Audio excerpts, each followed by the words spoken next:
Hello and welcome back to the channel. I realised when I was editing this video that I didn't actually intro the video, so I'm introing it now as I'm editing. I'm going to say welcome back to the channel. If you are new here, hi, I'm Laura. I vlog all things triathlon, training, racing and my life, and in this video It's really fun. It's really fun. We have a great time.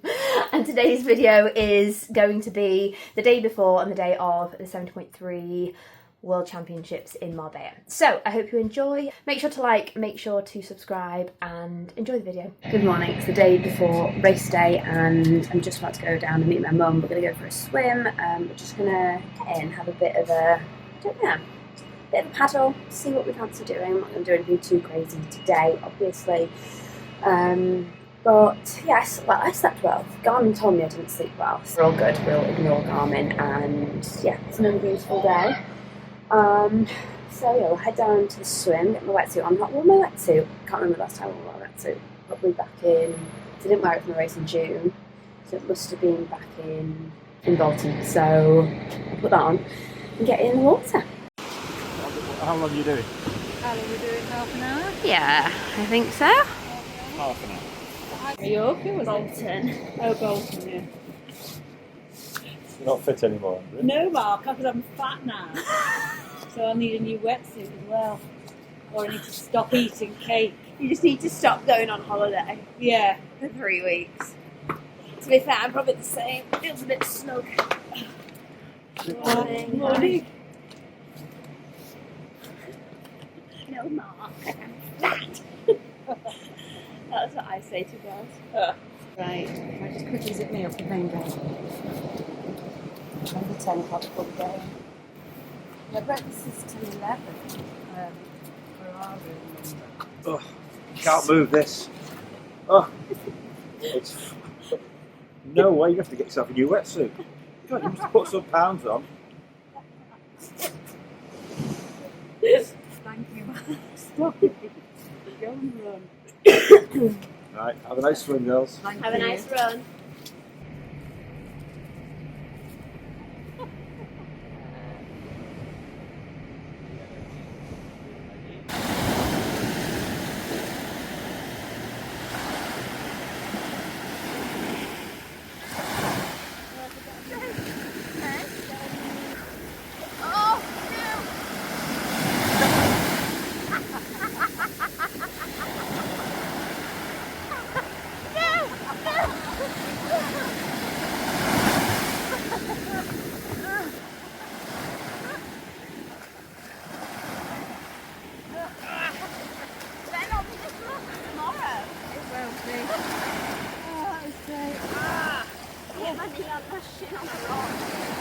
How was that? That was great. Did you do a rap kilometre? Yeah. My watch says I did 570 metres, but Mum says I did a kilometre. So, Mum? Nothing. I've just done 4. 4. I've done 4 kilometres. Where have you been? Oh, 4 Sunday.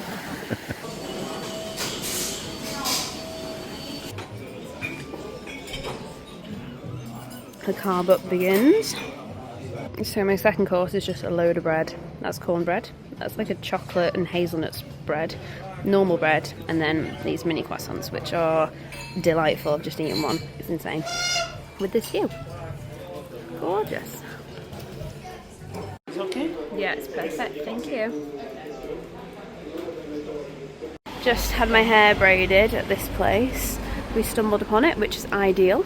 Hair's all braided beautifully. We're just walking back down along the beach, back to the hotel. Gonna go pack my transition bags, which I'll show you.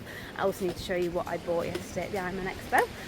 I'll do that, and yeah, then we're gonna head and rack the bikes around 2 PM. All my transition bags are sorted and organised. I'll talk you through each of them just quickly, but nice and straightforward. 70.3s, you don't need anywhere near as much as when you do an Ironman. I've got my morning clothes bag, which I never used to use, obviously because I've got support, but I have started using it, so you get obviously a morning clothes bag. So in that, just like for my organisation more than anything, I always put my swim stuff, so my hat and my goggles, my wetsuit's drying from this morning, and also my neck lube, anti-chafe, whatever you want to call it. So I'll pop that on my neck. So I'll put that in the bag in the morning. I can do that in transition, then you can leave that bag obviously when you're sorted.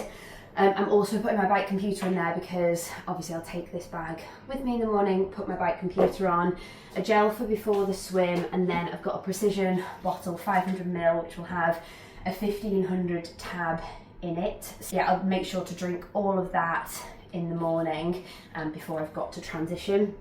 So that I'll put the tab in there in the morning, and then I've got my bike shoes as well. If I'm not allowed to leave them on my bike tonight, then I'll obviously go and take them down in the morning and put them on my bike, so I don't put them in my bike bag. So they'll be on my bike already. And then what I will also do, actually what I didn't do in Kona, but I'm going to do here because it's not as hot, but these will go in the top tube, like bento box of my bike. So 2 Molten Solids and then a caffeine gel. That's about all will fit in there. That's why I've chosen those 3 things to go in there. So I'll also put them on my bike.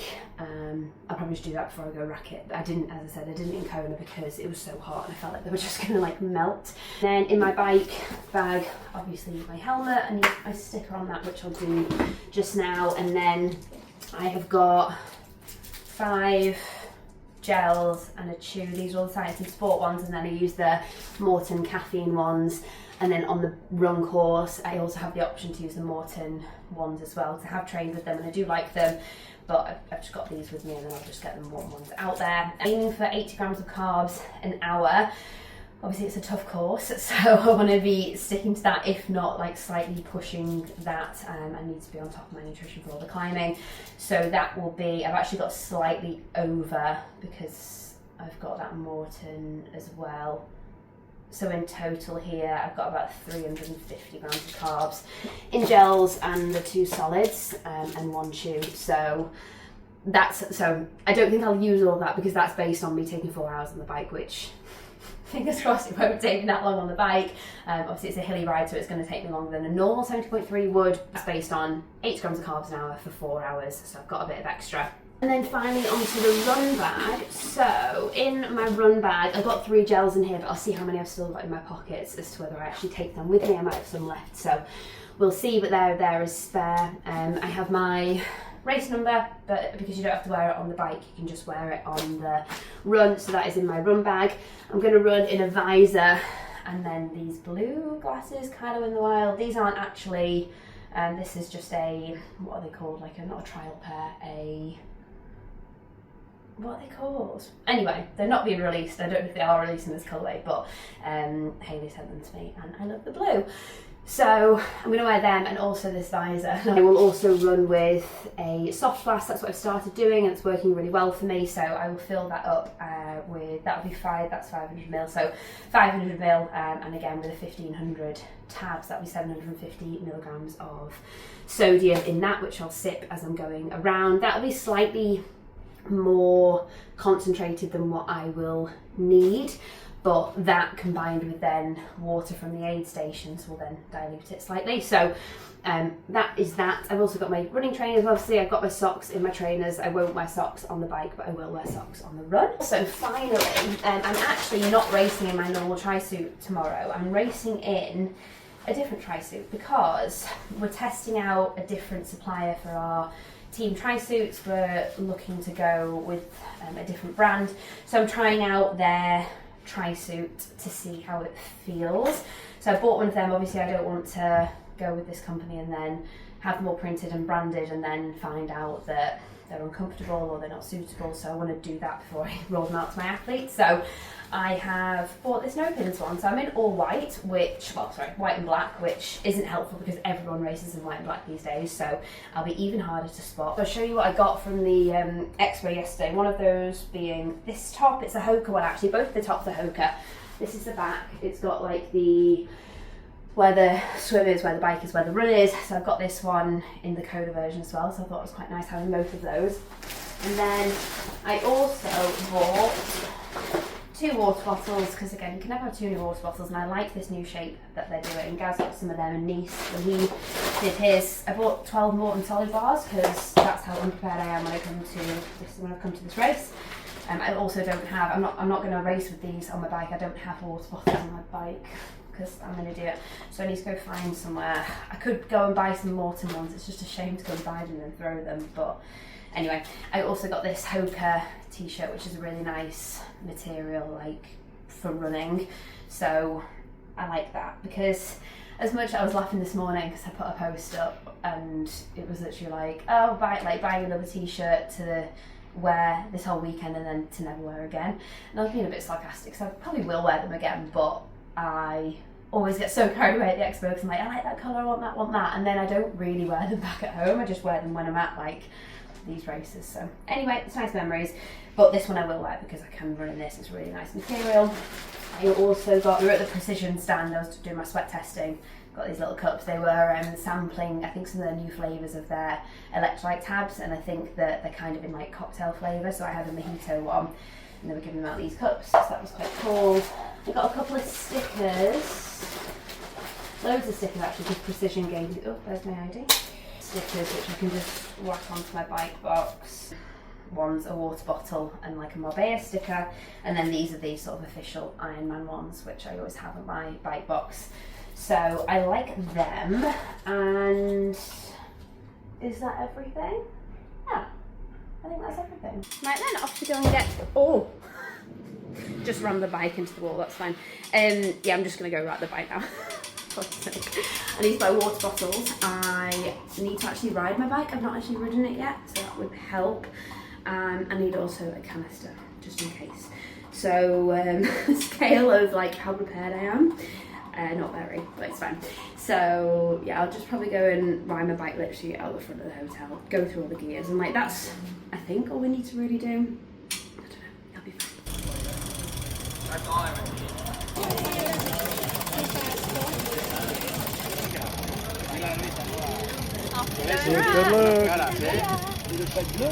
Good luck. You're the new Jake. I am. New and improved. New and improved, Jake. Got no McNamara this time, so we're all right.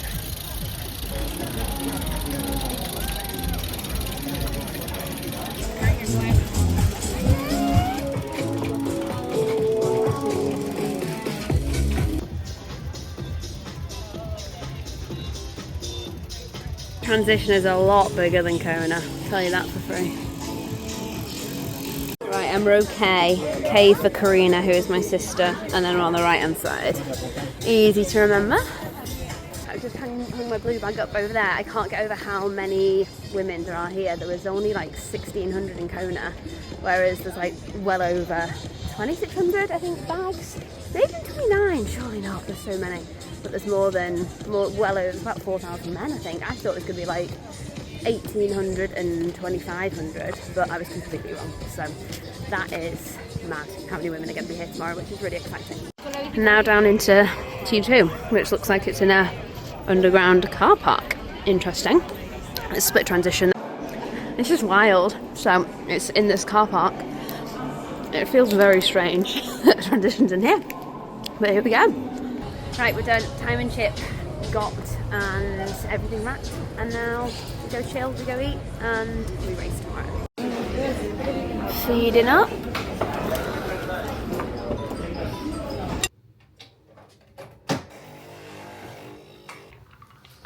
Good morning, race day. I slept all right, took me ages to get to sleep, but it's one of those things you can't stress about how you slept the night before a race. But what I will say is my HRV has plummeted and it's right down in the red. Perfect. But it's fine. Garmin is just trying to psych me out, but it's fine. All be fine.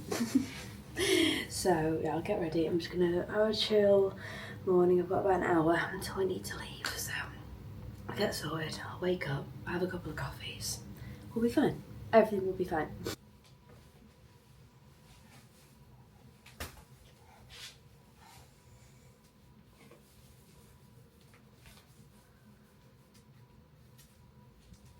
Wearing a slightly different tri-suit today because I'm testing it out for my athletes. So this is the No Pins, like Pro Evo 1 or something like that. I don't know, but anyway, feels comfy for now. I'm going to test it out today, see how we go. Basically glam. I literally just had some SPF, tinted SPF on, and my brows, just to keep them in place. Right, I need to go in, eat cereal for breakfast. With this tiny little spoon.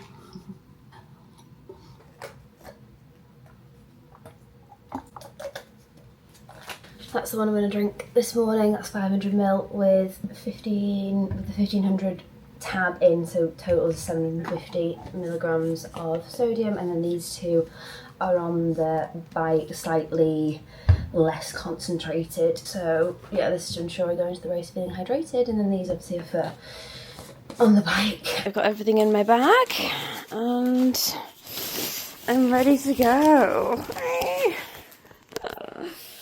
Oh God, it's just going to be a fun day out. That's all it is. A fun day out. Let's just go and do this thing.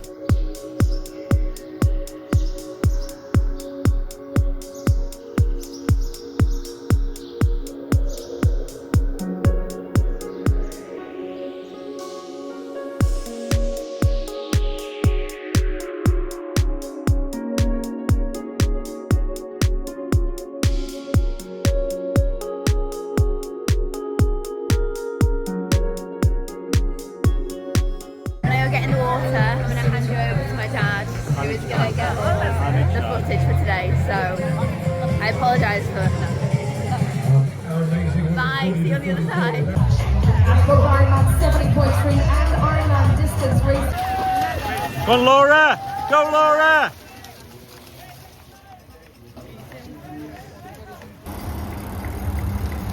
Go, Laura! Go, Laura! Go, Laura! Go, Laura! Come on!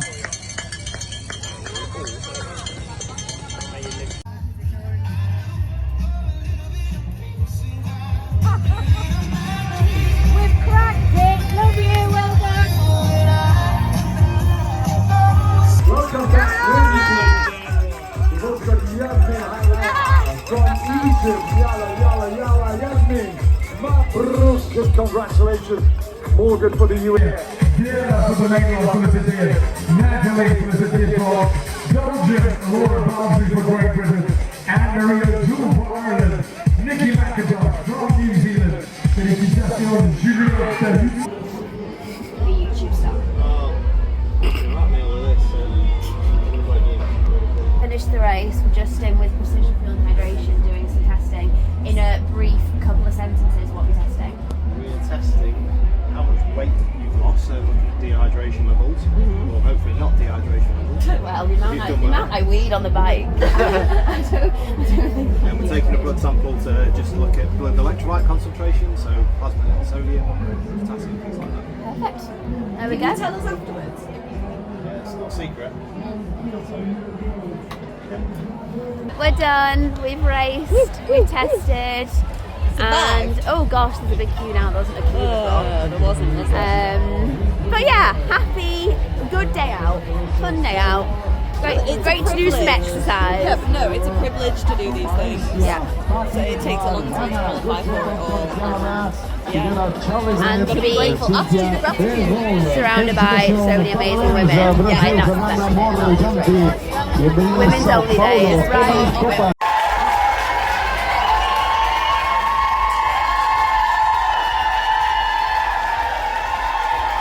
I've just been to pick up my bike and we were walking back to the car and we stumbled upon this burger bar. So we're going in. I don't think we can wait any longer to get back to the hotel and get food. I'm starving, but I feel great actually.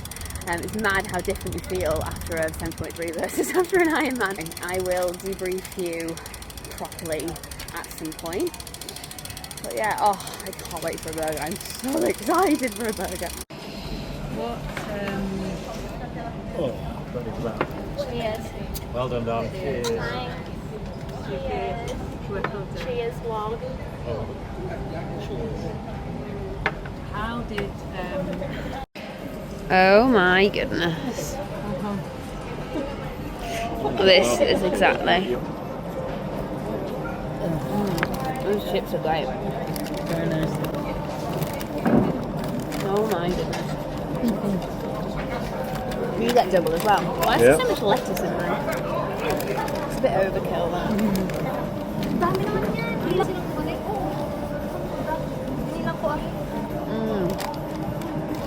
Wow. These are the bits no one shows you about racing. Just giving my bike a shower because it's had lots of wheeze on it today. Lots of wheeze, hasn't it? So I need to get that off before it's packed up. And we're done, just like that. Marbella 70.3 World Championships are done, ticked off. Feeling really proud of that one. Here is my gorgeous medal. It is such a nice medal. It's got like a little stained glass window in it. Pretty good one. So I'm really happy with that one. Like the Kona one, super, super heavy. Rightly so, we deserved that one, we earned it.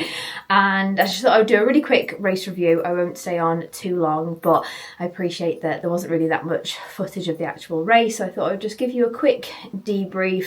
Gaz and I also spoke through the entire race on our podcast, the Finish Line Diaries, so hear a little bit more, then yeah, we chat through everything on there really, but just thought I would pop on. Overall, really happy with how it went. As you will have seen if you watched the previous vlog to this, when I've watched it back, I can just sense how ill I was, obviously, and just how down I was. I was just feeling in a bit of a shitty place going into this race.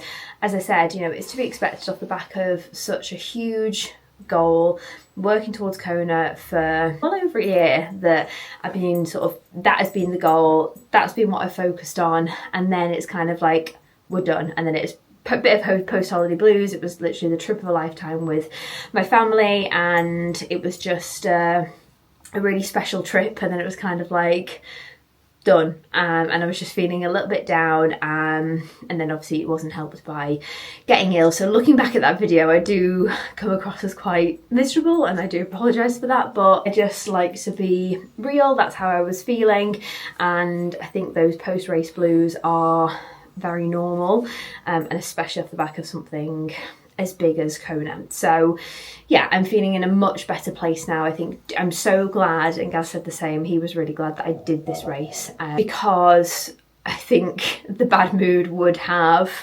just carried on for, I don't know how long. I would have snapped myself out of it, but I feel like that race was just a real fun way to end the season. There was zero pressure on that race, and it just allowed me to just go and do what I enjoy doing, and that's swimming, biking and running with zero pressure, and just reminded me of what it's all about. You know, the goal was to get around Kona. I had some time and effort goals and numbers and things to follow, and that's fine to have, but it's also important to remember that, you know, we do this for fun. It's a hobby. It's important to enjoy the process. It's important to enjoy the racing and not always put so much pressure on ourselves that it just doesn't become fun. So going into this race with zero pressure was amazing. Off the back of illness in Kona, you know, I couldn't demand too much of my body, because I think that would have just been a bit one step too far. So the goal was go in with zero number, so I didn't have any, I didn't look at my power or anything on my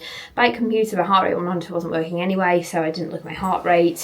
And pacing on the run, didn't look at that as well. I just based that off how I felt. So if we go back to race morning, yeah, there was still a bit of nerves there. There's always going to be nerves there, regardless of whether it's an A race or just a race where you're just testing things out. Because, you know, even if you just take it easy, you know it's a long day out, it's going to hurt, and you know, you do care and you want to get around safely, and especially that course, it was very, very hilly, and in my crazy brain before the race, I was thinking, you know, I back myself on climbs and descents. We do them all the time. We descend in the peaks where the descents are really steep, and on sketchy roads, in the wet, all those things. So I'm fine with my bike handling. All I could think about was, what if someone was out of control and swiped like my bike from underneath me, and I come off, and just all your thoughts just getting away from you. So I was a bit nervous going into the race for a couple of reasons. But once I got into the water, even though I could see the waves, I could see it was going to be a choppy swim, it was more choppy than it had been on the previous days. Just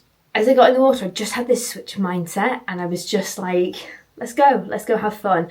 And I really enjoyed the swim. Yes, it was choppy. Yes, it was a tough swim. Yes, it was a slower swim than I would normally swim. You know, the conditions and relative to the field, I feel like I did well with that swim. And yeah, just tried to take what I learned from Kona to this race, because it was very similar conditions, and it was just like getting like wave after wave, rolling, and I kind of took what I learned from Kona, which was sighting at the top of a wave. So whenever you feel like you're going up on a wave, that's when you lift your head, you sight, rather than sometimes what I was doing in Kona when I first got in was sighting, big wave in front of me, can't see, don't know if I'm going the right way, stressing, legs dropping. So I really used that skill that I had learned. So there's so many positives to take from this race, and that's definitely one of them.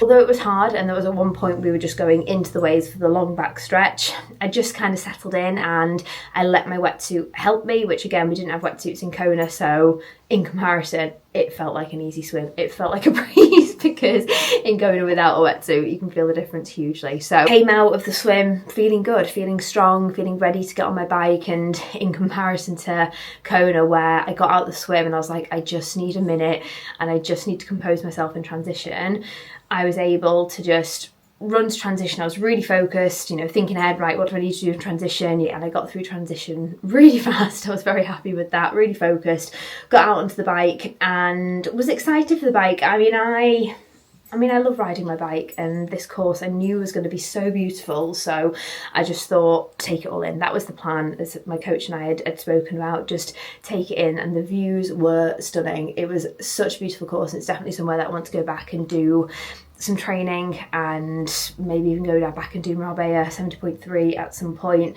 The goal is to try and qualify for Nice 70.3 World Championships next year, and that course will be very similar. Again, just took it nice and steady.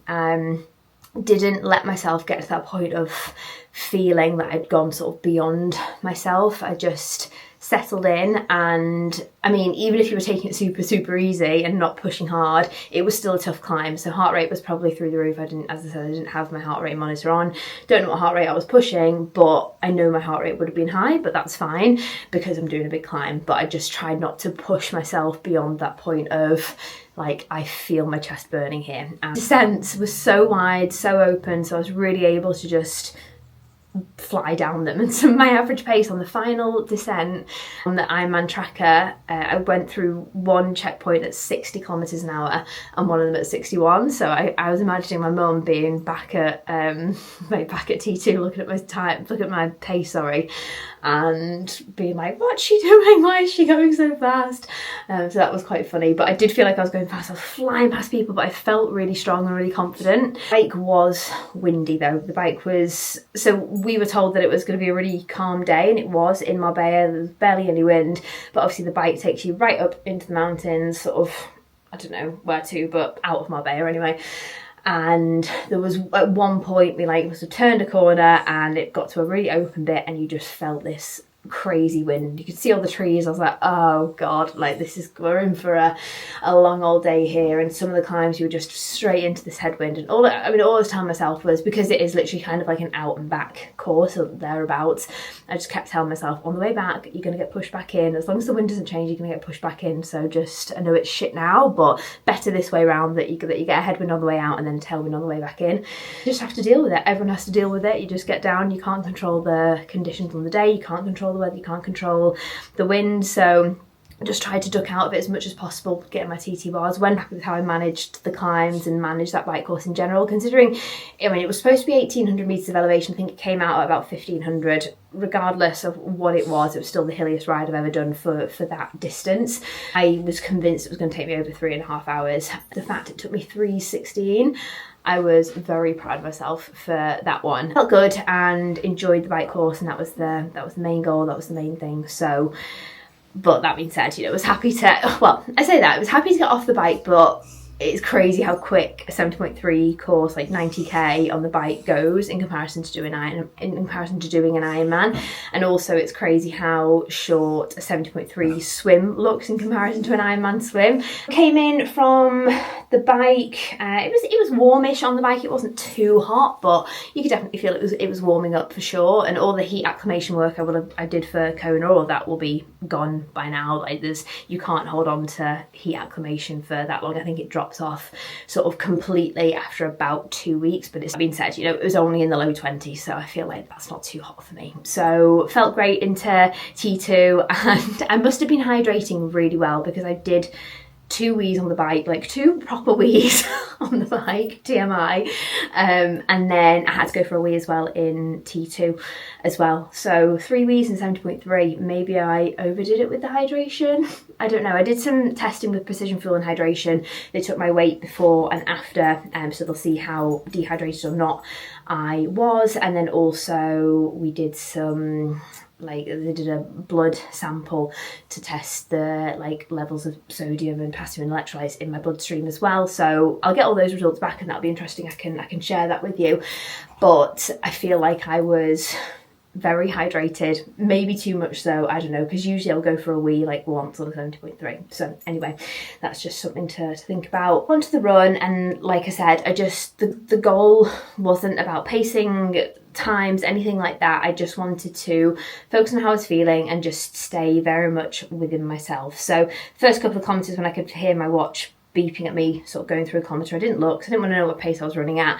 And then as I settled in, when it beeped, I started to look. Not that when I looked, it wasn't like, oh, I'm going at that pace, need to speed up, or oh, I'm going at that pace, need to slow down. It was more like, oh, I'm interested to see what the splits are. Kind of averaging out in the sort of sort of 4:45s to 4:55, I would say. My average pace for the run was 4:50. Elevation 140. You know what? Yeah, run had more elevation than I thought. I thought it was going to be like 60 meters of elevation, but there were a few like short, sharp climbs, quite a couple of them like over bridges and things. So it was a bit of a harder run course than I thought. I thought it was going to be a flat run course. Again, wasn't prepared, didn't even look. So yeah, I mean, well, first kilometre was 4:32, 4:40, 4:45, 4:55, 4:32, and then for the next sort of like 10 kilometres, I averaged between 4:45 and 4:55. Then I dropped off a little bit, 13 and 14. Dropped sort of 5:05, 5:14, then picked up the pace again into the 4:50s. Last kilometre was at 4:32. So yeah, considering that, yeah, I was just kind of going off of feel, I'm happy with how that run was. But it's crazy how much speed you lose doing an Ironman prep. And I mean, let me have a look at my Mallorca run. I don't know if I'm making this up, but I feel like I did like 1:35 or 1:33 in Mallorca. Yeah, 1:35. Average pace was 4:34, much flatter course. 8 minutes faster in Mallorca. Just shows how much speed, well, I say that, I lost a lot of speed doing my Ironman prep because you just do a lot of like plodding really just to get the distance in. But I think obviously fatigue off the back of Kona and fatigue off the back of illness. So I mean, I know I can run so much faster than I did, which was almost a 1:43, given how I went into this race. And I was happy with the outcome of the run, but it's a confidence boost that I have the potential to run a lot faster on the bike, and I know that I do as well. And next year, as I focus on 70.3s a little bit more, the goal is to run as close to 1:30 as possible. If I want to really be up there in the overall rankings and things, you know, running nearer a 1:30 off the bike is a must. For that race, I just enjoyed it. I took in had a lovely bit down by the sea, so just took in the views, took in the crowds on the busier sections. It was a really lovely run course. So I was happy with that. And the finish line was great fun, as it always is. Crossing that finish line, I always feel a bit emotional when I cross the finish line because it is special. Any finish line you cross, any race that you complete, like, it's a really proud moment that you should absolutely be proud of. And that one was I'm really proud that I got to this start line, because there was a time last week where I didn't think I was going to. I'm really proud that I got through the race. I'm proud of myself for just enjoying it, taking off any pressure and just enjoying swimming, cycling and running for what it was. It's a nice confidence boost to sort of pull out that result, the back of Kona and illness. It's a nice confidence boost knowing that going into that fresh, like I could have, you know, done all right. No, I did do all right. That's the wrong thing to say. But, you know, I could be up there in like the top 20 in my age group. And that's pretty cool. So, yeah, I think that's everything. We had a great trip. Marbella is a great place. I'll see you in the next one. I still need to do the Kona Q&A. I've got loads of questions to answer from Kona. I'll show you the results I get from Precision Fuel and Hydration. We're in for an off season of getting strong and getting fast. Those are my two main goals for the next few months. I've missed my strength training. I do feel weak and I don't enjoy that feeling, and I want to get fast. I am just focusing on 70.3s for the next few years, and I'm so excited to find some speed again. On the run, there were times where I just felt like I had nothing in my legs, like I just felt slow. And this is relatively speaking. I'm not saying what I ran is slow, it's not, but for what I'm capable of a lot more. But because I've done nothing over, you know, nothing faster than a 5-minute kilometre for months and months and months, because it's just been about getting the distance and building that, I just feel like I've got no real power in my legs, and that's what I'm gonna find in the next couple of months. So thank you for watching. I'll stop rambling now, and make sure to like, make sure to subscribe, and I'll see you in the next one, which will probably be the Kona Q&A. So thank you for watching. See you next time.